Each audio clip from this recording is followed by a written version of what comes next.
Hey guys, welcome to my channel and welcome to another brand new vlog. So guys, আজকে আমি রাজঘাটে যাচ্ছি। রাজঘাটে একটা programme আছে, youth camp, সেখানে আমি অ্যাটেন্ড করব। আর আমার সাথে আজকে কে যাচ্ছে বলো তো? এখানে কিন্তু মা যাবে না, মা আমার আগায় দিতে যাচ্ছে। সো আর আমার সাথে সঙ্গী আছে আমার গিটার, একটা ব্যাগ। সো একদিনের প্রোগ্রাম হবে, তারপর আবার বিকালের দিকে আমি ব্যাক করবো যশোরে। যাওয়া যাক। আর কালীগঞ্জের থেকে একটা দাদা আসতেছে, রাজারহাটের থেকে আমার এক কাকা উঠবে, তা আমরা তিনজনে মিলে যাচ্ছি। আর ওইখানকার ইয়ত্রা তো আছে, যাইতে থাকি, দেখা হবে। আর আমার চশমাটা ঘুমাইতে হচ্ছে।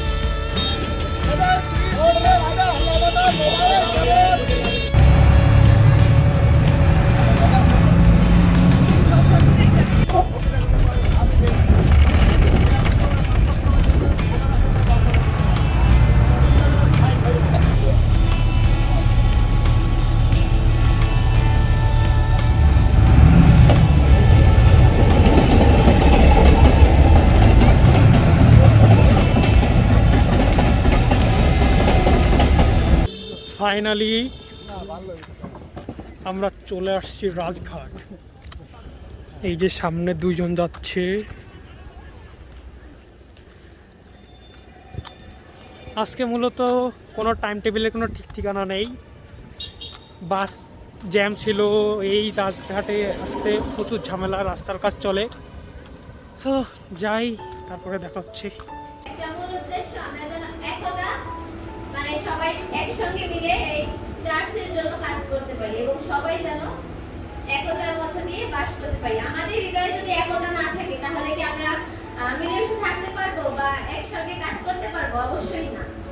তাই আমাদের এই উদ্দেশ্য ছিল আমরা যেন একটি চার্চে একটি যুব সেমিনার করতে পারি এবং এই সেমিনারের মধ্য দিয়ে যেন আমরা এক হই এবং ঈশ্বরের প্রশংসা করতে পারি এবং এই চিরজীবন যেন আমরা সবাই একসঙ্গে থাকতে পারি।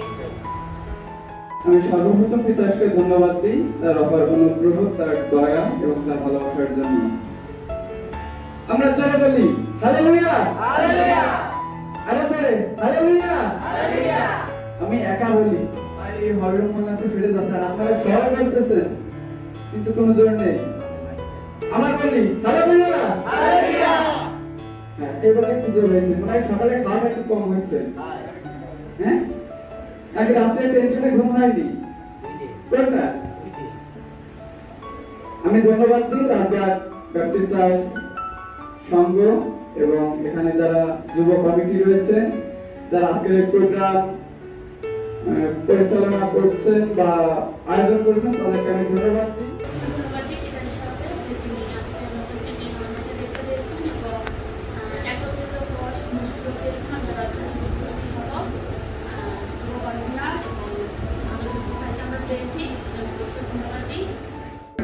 আমাদের চেনে নাকি?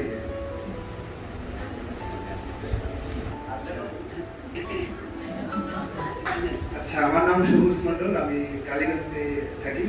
কালীগঞ্জ যুব কমিটির সভাপতি। রাজঘাটে আমার অনেকবার আসা যাওয়া, দাদার সাথে পরিচিত, আপনাদের যে সভাপতি আছে। আর বক্তব্য বা শুভেচ্ছা বাণী কিছুই নাই, কারণ আমরা সবাই এক, আমরা সবাই ছোট, এখনো যুবক বয়স। আমরা যেন একতা থাকি এবং আমরা যেন প্রভুর যে রাজ্যের কাজ আছে আমরা সেই কাজগুলো করি। এবং আমার খুব ভালো লাগলো যে বিপ্লব দাদা যখন আমার বললো যে ভাই এরকম রাজঘাটে একটা প্রোগ্রাম আছে, ওয়ান ডে প্রোগ্রাম করতেছে তারা, তা আপনারা যাওয়া লাগবে। তখন আমি মনে মনে ভাবছিলাম যে আমাদের অনেক ভাই অনেক কিছু বলবে আমাদের, কিন্তু বলে নাই। সজীব আছে, সজীব কিছু বলে নাই। তো আমি যেন চাচ্ছিলাম যেন তারা কিছু বলুন যে রাজঘাটে প্রোগ্রাম হচ্ছে, কিন্তু আমি জানবো না, কারণ কি আমি রাজঘাট কখনো দূরের কেউ ভাবি না। আমার জীবনে দিয়েছেন, ঈশ্বরকে ধন্যবাদ দিই। আমাদের ব্যক্তি চার্চে একটি নতুন কমিটি হয়, আর সেই কমিটিতে তার ইচ্ছা হয়তো তিনি আমাকে সেক্রেটারি পদে নিয়োগ দিয়েছেন, নিযুক্ত করেছেন, এর জন্য ঈশ্বরকে ধন্যবাদ দিই।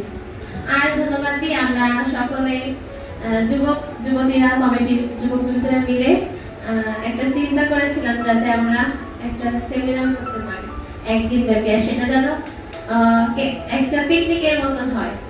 প্রভু যিশু স্বর্গে যাওয়ার আগে একটা আদেশ দিয়ে গিয়েছিলেন তার শিষ্যদের। আমি মনে করি এটা তার শুধু শিষ্যদের নয়, আমাদের প্রত্যেককে তিনি একটি আদেশ দিয়েছেন যে তোমরা সমুদয় জগতে যাও এবং সমস্ত সৃষ্টির নিকটে আমার সুসমাচার প্রচার করো।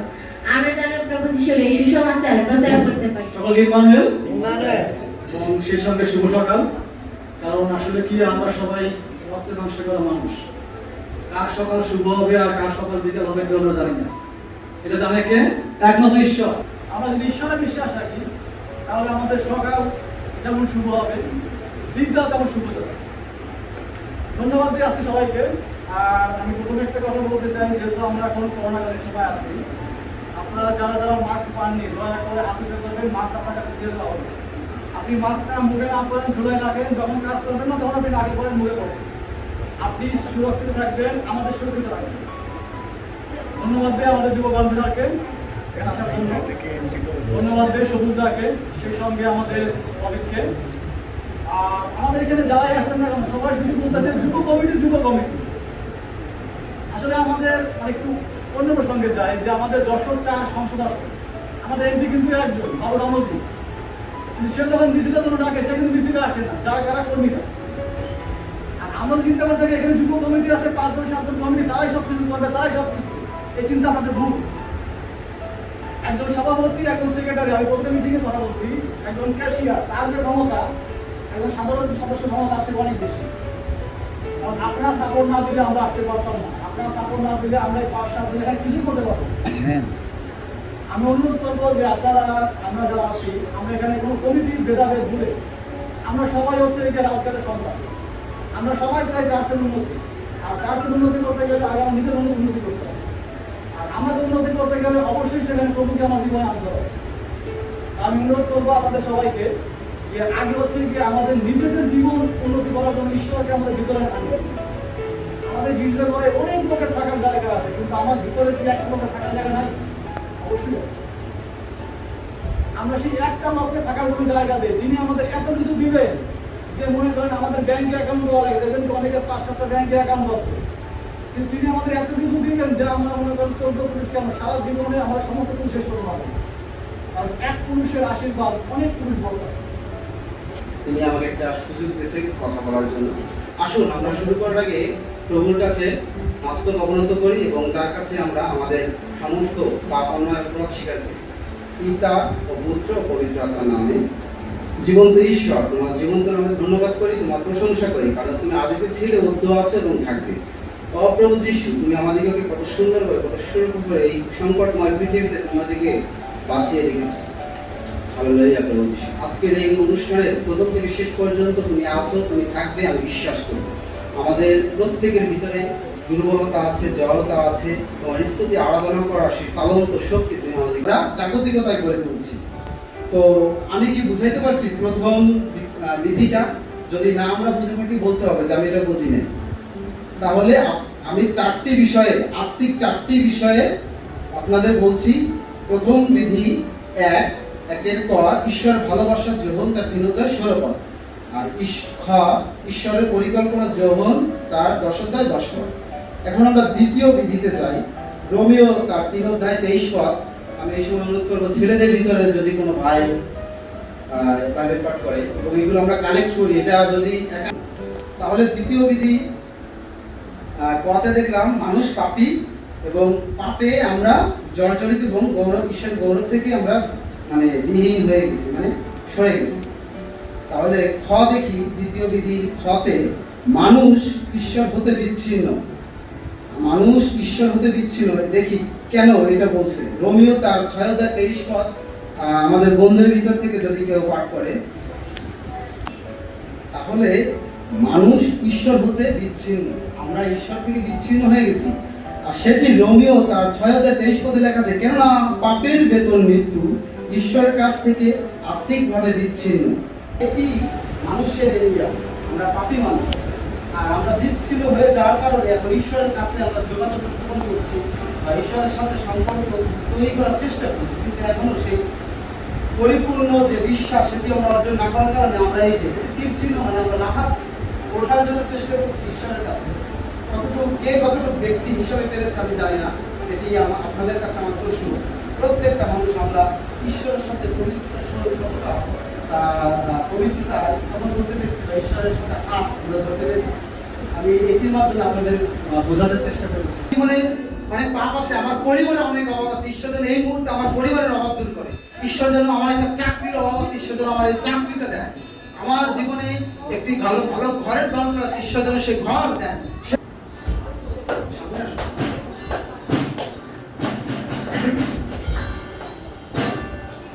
মাছটা খুলে নাও।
আমরা যদি এইভাবে দেখি যে এটি একটি ট্রেন, সবাই আমরা দেখি এটি একটি ট্রেন এবং ট্রেনে বগি থাকে, এটা প্রথম বগি, দ্বিতীয় বগি, তৃতীয় বগি, এটি ইঞ্জিন।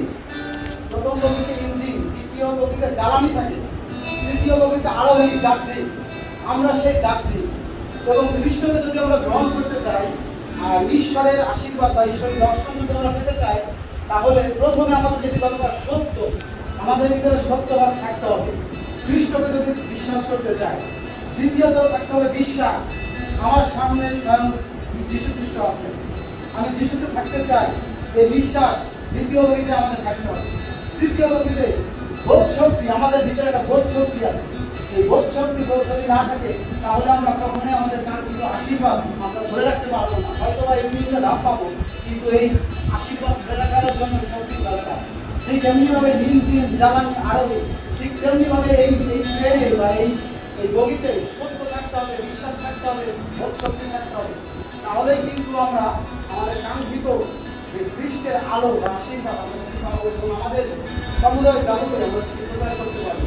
আসুন আমরা সকলে এই সময় আমাদের যার যে পাপ আছে, যার যে চাওয়া পাওয়া আছে, যার যত অভিযোগ আছে আমরা ঈশ্বরের কাছে তুলে ধরি। হয়তো বা একটি আমার চাকরি দরকার, হয়তো একটি সুন্দর বাড়ি দরকার, হয়তো একটি গাড়ি দরকার, হয়তো বা মরার পরে আমি স্বর্গরাজ্যে যাবো কিনা, স্বর্গরাজ্যে যাওয়ার সেই প্রস্তুতিটা আমরা এখন থেকে স্বর্গরাজ্যটা কেমন হবে, জগতের বাড়ি থেকে সুন্দর সুন্দর হবে কিনা, সেখানে হয়তো বা শোভন আমাকে রাজকীয় ঘরে রাখবে বা আমাকে কোন ঘরে রাখবে আমি জানি না। আমরা যেন এগুলো নিয়ে চিন্তা করি, বা যিশু আমাকে তার করে নেবে কিনা বা শোভনটাকে করে নেবে কিনা, এইগুলো যেন আমরা চিন্তা করি। আসুন আমরা ঈশ্বরের কাছে তুলে ধরে আমাদের সমস্ত বিশ্বাস করি, এবং আমরা যে সন্তানরা একত্রিত হয়েছি, যদি এক একজন অল্প একটু করেও একটি বিষয় যদি ধরে রাখে এবং সেটিকে যদি তার জীবনের টার্নিং হিসাবে রাখে এবং শেষ পর্যন্ত যদি রাখা, বিশ্বাস করি সে তোমার সন্তান হবে এবং সে সফলতা দান করতে পারে। বিশ্বাস করি আমাদের জীবনে অনেক অভাব আছে জগতে, আমাদের চাকরি নেই, আমাদের টাকা পয়সা নেই, আমাদের ভালো গাড়ি নেই, বাড়ি নেই, আমাদের সন্তান নেই, আমাদের সুন্দর মণ্ডলী নেই, আমাদের যুবক যুবতীদের ভালো গ্যাদারিং করার কিছু নেই, তারপরেও তুমি আমাদের সুন্দর ব্যবস্থা করে দিয়েছি। তুমি অন্তর জমি, তুমি সব দিয়ে থাকো আমাদের চাওয়ার আগে বলার আগে। তুমি বলেছো যাচনা করে দরজায় অন্বেষণ করে পাইলে, তারা আঘাত করে তোমার জন্য তার তুমি দরজায়। প্রভু যিশু, এই সময় আমার জীবনে অনেক মন্দতা আছে, অনেক সমালোচনা আছে, অনেক লোক লালসা আছে, অনেক দাম্ভিকতা আছে।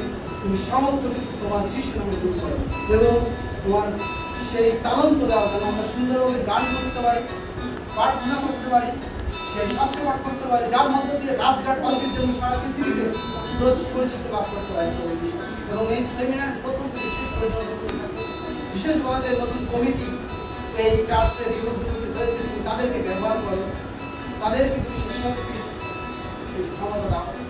তুমি আমাদের ভুল ত্রুটি অযোগ্যতা মার্জনা করো। হয়তো বা আমার কথার ভিতরে সুন্দর বা শ্রুতিমধুর ছিল না, তুমি আমাকে নিজে করে ক্ষমা করো। যে ভাইরা প্রভু যিশু ছিল সামনে, তুমি তাদেরকে তাদের মনের আশা বাসনাকে তুমি প্রচুর প্রচুর পরিমাণে তুমি আশীর্বাদ করো, পরিপূর্ণ প্রার্থনা করতাম তোমার নামে।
আমাদের মাথায় ব্যথা থাকবে না এবং সুন্দরভাবে মানে এই গানের মাজার যে কাজটা এটা রবিদা খুব ভালোই করেছে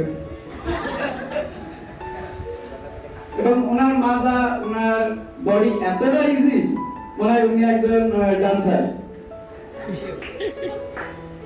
এবং আপনাদের প্রত্যেকের নাচটাই সুন্দর ছিল এবং আমাদের ক্যামেরাম্যান ছিল আমাদের দীপু ভাই এজন্য আমরা নাচটাকে দেখতে পারলাম না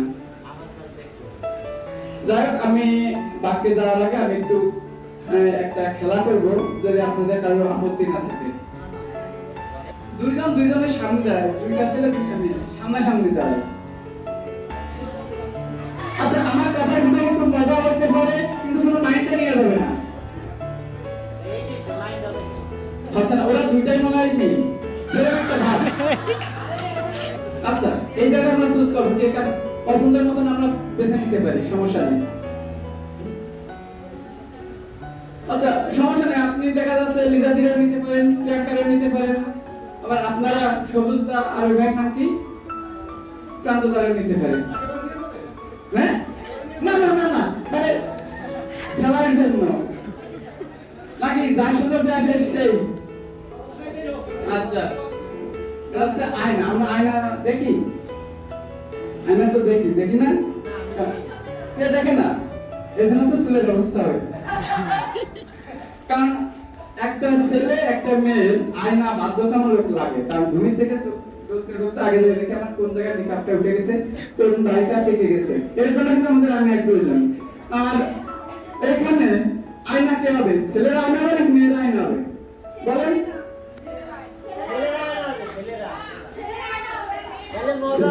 দাদা কোনটা নেব তাহলে ছেলেরা আয়না এবার ছেলেদের কাজটা কি মনে করেন আপনারা আয়না আপনারা কোনো কিছুই করবেন না যখন লিজাদি এবং প্রিয়াঙ্কা আয়নার সামনে যেয়ে ওনারা যদি একটু ভুল আশ্রয় আপনাদের ভুল আশ্রয় দেবে কারণ আপনারা আয়না ওনারা যদি শাড়ি পরে আপনাদেরও শাড়ি পরা লাগবে আয়না আবার কথাই বলেন আয়না রেডি? আয়না রেডি? আয়না তো রেডি। আচ্ছা, আমরা এখানে দেখি মেয়েরা চুল আশ্রয়। আপনারা চুল আশ্রয় আয়নার সামনে বিচার করেন।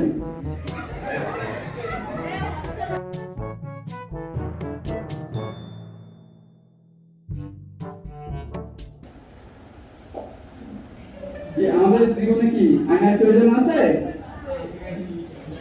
এরকম আয়নার দরকার আছে? এরকম আয়নার দরকার আছে? এখন যে আয়না আমরা দেখলাম, প্রত্যেকের জীবনে কি আয়নার দরকার আছে? আছে।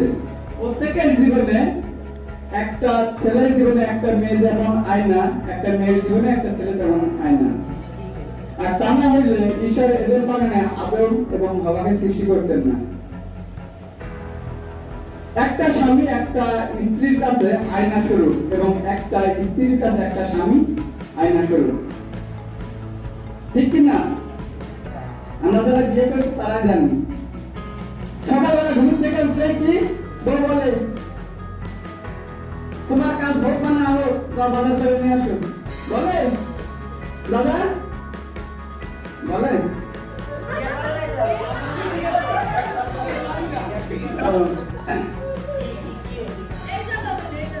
রনিতা জানে, তাই তো? ওর দিদিও জানে। রাত্রে শুয়ে শুয়ে পরিকল্পনা করে কালকে সকালে কি করবো।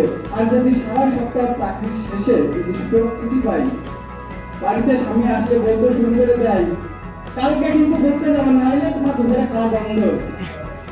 রাইট? রাইট। আর যদি কোনো রকম একটা ছেলে যদি তার কাপড় চুপড় রেখে দেয়, শুক্রবারে যদি কাপড় চুপড় পরিষ্কার না করে দেয়, তাহলে তোমার কাজ বাদ দিয়ে ঘোরা কিসে? আমি সারা সপ্তাহ পরিশ্রম করে আর তুমি ঘোরার চিন্তা করো শুক্রবারে। ঠিক কি না? বলেন।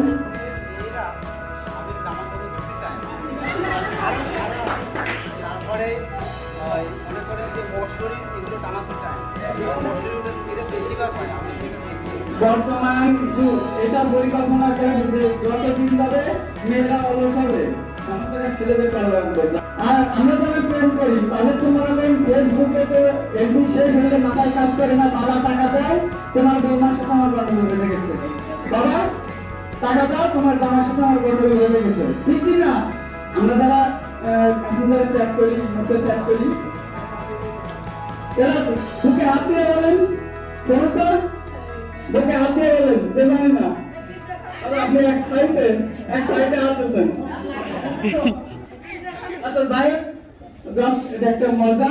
আমরা এখন পার্কের দিকে যাই এবং এরপরে যদি আমি আরো সময় পাই, নেক্সট টাইমে আপনারা প্রোগ্রাম করেন, আমি আপনাদের সাথে আছি এবং আমার ব্যক্তিগতভাবে আমার যতটুকু সহযোগিতা করার আমি আপনাদের করবো এবং আজ থেকে আমি আপনাদের সাথে আছি। আপনার বড় বড় প্রোগ্রাম করেন, সারাদিন ব্যাপী করেন, অনেক মজা হবে, আনন্দ হবে এবং কেউ কোনো মাইন্ডে নেবেন না যদি আমার বাক্যের ভিতরে, আমার কথায়, আমার ব্যবহারে যদি কেউ কষ্ট পেয়ে থাকেন, অবশ্যই ক্ষমা দৃষ্টিতে দেখবেন। অনন্ত জীবন অর্থ হলো ঈশ্বরের মতো জীবন বা স্বভাব হওয়া। ঈশ্বরের মতন জীবন বা স্বভাব হওয়া। আমরা যদি ঈশ্বরের মতো যদি আমাদের জীবনকে অতিবাহিত না করতে পারি, তাহলে আমরা অনন্ত জীবন লাভ করতে পারি না। এবং আজকের মেন যে বিষয় সেটা হচ্ছে সহযোগিতা। ঠিক কিনা? আমরা বসে আছি, আমি একটা পরিকল্পনা করতেছি, আমি এই পথে হেঁটে যাবো, যদি আমি আমার চলার পথে যদি একজন সাথী না পাই, তাহলে আমি কি সে পথে কোনো বিপদ হলে আমাকে রক্ষা করবে কে? আর আমরা যদি খ্রিস্টানদের থেকে যদি তার আত্মার যে অনুপ্রেরণা সেটা যদি হৃদয়ে রেখে আমরা কাজ করি, তবে আমাদের জীবনে কোনো অমঙ্গল আসবে না এবং আমাদের জীবনে সুফল আসবে। সেই সুফলের মধ্যে দিয়ে আমরা একজনের সাথে রিল্যাক্সে ঘুরতে পারবে এবং আমাদের মধ্যে সহযোগিতা বাড়বে এবং সেই পৃথিবীর সৃষ্টির মধ্য দিয়ে এই মানব জাতির সৃষ্টি এবং ঈশ্বর আদম হাওয়াকে সমস্ত কিছু দিয়েছিলেন এবং সেই এদেন বাগানের পুরো দায়িত্ব দিয়েছিলেন এবং তাদেরকে একটি কথা বলেছিলেন যে তোমরা এই এদেন বাগানের মাঝখানে যে বৃক্ষটি আছে সেই বৃক্ষের ফল তোমরা খাবে না। কিন্তু দেখেন শয়তান সে হাওয়াকে ভুলালো এবং সেই হবার মধ্য দিয়ে তিনি আমাদের এই মানব জাতিকে পাপের পথে নিয়ে আসলেন। এবং এই পাপ থেকে ঈশ্বর রক্ষা করার জন্য তার একমাত্র পুত্র প্রভু যীশু খ্রিস্টকে আমাদের মতো পাঠালেন। আচ্ছা, প্রভু যীশু খ্রিস্ট কি ঈশ্বরের থেকে আলাদা, নাকি প্রভু যীশু খ্রিস্ট, আমরা জানি প্রভু যীশু খ্রিস্ট ঈশ্বরের সন্তান, এটা ঠিক কিনা? প্রভু যীশু খ্রিস্ট কি ঈশ্বরের সন্তান ছিলেন? আমরা আচ্ছা করি, প্রভু যীশু খ্রিস্ট কি ঈশ্বরের সন্তান ছিলেন? তিনি সন্তান, হুম, আর কথা তিনি নিজেই হচ্ছেন ঈশ্বর। ঠিক। কারণ ঈশ্বরের কোনো স্ত্রী নাই, ঈশ্বরের কোনো পরিবার নাই, কিন্তু তার সন্তান আসে কিভাবে? এটা কিন্তু আমাদের প্রশ্ন। কিন্তু বাক্যে বলে পিতা, পুত্র, পবিত্র আত্মা তিনটে মিলে একটা ব্যক্তি। আর সেই ওই এক ব্যক্তির মধ্যে, ওই তিন ব্যক্তির মধ্যে প্রভু যীশু খ্রিস্ট একজন। কোন তিন আত্মা মিলে একটা ব্যক্তি আসে, একটা ব্যক্তি হচ্ছে আমাদের ঈশ্বর, আমরা তাকে পিতা বলি। এবং বাক্যে বলে যে আমার পুত্রকে বিশ্বাস না করে সে আমাকে বিশ্বাস করে না। আমাকে বিশ্বাস করতে হলে অবশ্যই আমার সন্তানকে বিশ্বাস করতে হবে, তারপরে আমাকে বিশ্বাস করতে হবে। এবং আপনার ভিতর থেকে একটা শুভ চিন্তা এবং একটা ভালো কাজের চিন্তা করে আপনি গির্জাঘর পার হবেন, কম্পাউন্ড পার হবেন, রাস্তায় যাবেন, গেটে থেকে শয়তান আপনাকে ধরবে যে তুমি গির্জাঘর থেকে এই প্রতিজ্ঞা করেছো যে তুমি এখন একটা তোমার পরিবারে একটা কাজে সাহায্য করবা, কিন্তু না, তুমি পরিবারের যে কাজটা সাহায্য করবা সেটা তুমি চায়ের দোকানে যাও, তুমি তোমার বান্ধবীদের নিয়ে ঘুরতে যাও, ওইটা তোমার ভালো হবে।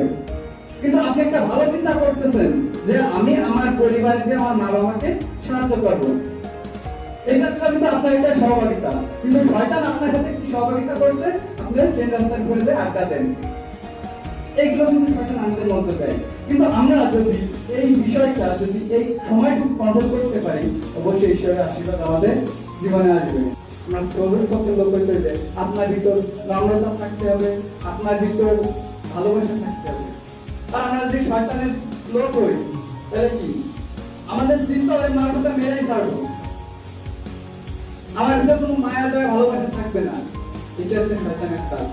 আসুন এই বাক্যের মধ্য দিয়ে আমরা আমাদের মনকে পরিবর্তন করি, আমরা যেন প্রভুর পথে চলি, আমাদের জীবনকে একটি সহভাগিতাময় জীবন করে গড়ে তুলি। কোরবানি জয় হোক। আমেন।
কি একটা অবস্থা বৃষ্টি হয়ে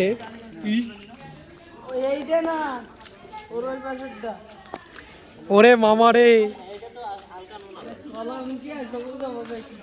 এখন আমরা খাইতে যাচ্ছি।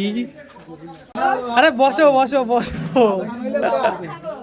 আচ্ছা আমি এটাই বসতেছি, তুমি এটা পা বের করে বসো, আমি এটাই বসতেছি। এই পাশে পা বের করে দাও। হ্যাঁ আরে সো গাইস, আজকের প্রোগ্রাম শেষ করে দুপুরবেলা খেয়ে দিয়ে এখন বাড়ি যাচ্ছি। সো অনেক টায়ার্ড, এখন আবার গড়াইতে উঠে সিট পাবো না, কি মজা। যাই হোক, একবারে বাসায় যেয়ে দেখা হবে। ও সো গাইস, এখন প্রায় রাত হয়ে গেছে। আমি আসছি অনেক আগেই, কিন্তু ফোনে একদম চার্জ ছিল না, বন্ধ হয়ে গেছিলো। আর মাঝ রাস্তায় গান শুনতে শুনতে অফ হয়ে গেছে। আর আজকে তাহলে ভিডিওটা এই পর্যন্তই। তাহলে দেখা হবে নতুন ভিডিওতে। তোমরা চ্যানেলটি সাবস্ক্রাইব করে রাখো নতুন নতুন ভিডিও পাওয়ার জন্য। আর ভিডিওটা ভালো লাগলে একটা লাইক করে দিও।